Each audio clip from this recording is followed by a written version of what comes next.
关心泰国的总理帕拉育伫昨昏，伊对外宣布讲，伊要退出政坛，伊讲会暂时看守，等新政府组成了后完成交接。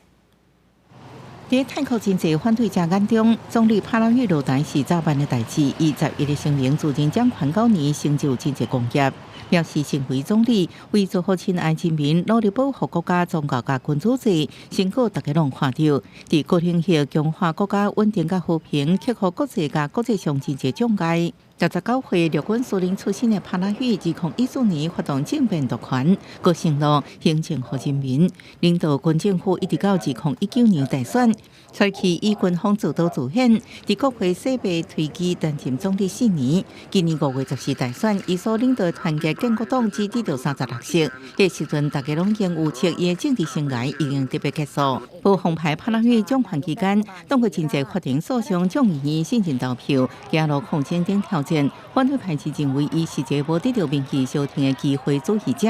泰国少年族群自抗日发动学运，最后正做大型反政府示威，要独裁统治的帕拉育落台，提出真侪项修宪诉求。